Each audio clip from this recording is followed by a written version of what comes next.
Bismillahirrahmanirrahim. Assalamualaikum warahmatullahi wabarakatuh. Saya Ridho Pangestu yang akan menyetorkan hafalan dasar-dasar hukum ekonomi Islam. Yang pertama yaitu ada 5. Yang pertama Al-Quran. Al-Quran adalah kalamullah subhanahu wa ta'ala yang disampaikan kepada Nabi Muhammad SAW secara mutawatir melalui Jibril dari mulai surat Al-Fatihah diakhiri dengan surat An-Nas, dan membacanya merupakan ibadah. Sebagai firman Allah Quran surat An-Nisa ayat 80, man yutillaha wa rasulahu faqad ata'allahu wa man tawalla fama arsalnaka alaihim hafizho. Artinya, barang siapa mentaati Rasul itu sesungguhnya ia telah mentaati Allah. Yang kedua ada as-sunnah.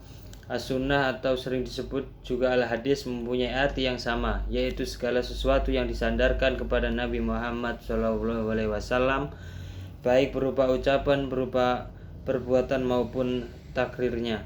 Sebagai firman Allah surat An-Nisa ayat 59, ya ayyuhalladzina amanu atiullaha wa atiur rasul. Artinya, hai orang-orang yang beriman, taatilah Allah dan taatilah Rasulnya. Yang ketiga ada ijtihad. Ijtihad adalah merupakan semua kemampuan dalam segala perbuatan guna mendapatkan hukum syar'ah dan dalil terperinci dengan cara istinbat, mengambil kesimpulan. Dalam firman Allah Subhanahu wa taala surat Asy-Syura ayat 38, amruhum syura bainahum wa mimma razaqnahum yunfikun. Artinya, sedang urusan mereka diputuskan dengan musyawarat antara mereka. Yang keempat ada ijma'. Ijma' ialah perbulatan pendapat fuqaha mujtahidin pada suatu masa atas sesuatu hukum sesudah masa Rasulullah SAW. Dasar ditetapkan ijma' sebagai hukum yang ketiga setelah Al-Quran dan As-Sunnah. Dalam surat An-Nisa ayat 115, wa man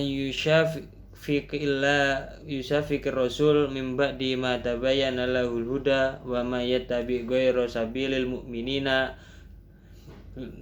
nuwallihi man tawalla wa nuslihi jahannam wa sa'at masira. Artinya, dan barang siapa menantang Rasul setelah jelas kebenarannya baginya dan mengikuti jalan yang bukan jalan orang-orang mukmin, kami biarkan dia kesesatan yang telah dilakukannya itu, dan kami akan masukkan dia ke neraka jahanam, dan itu seburuk-buruk tempat kembali.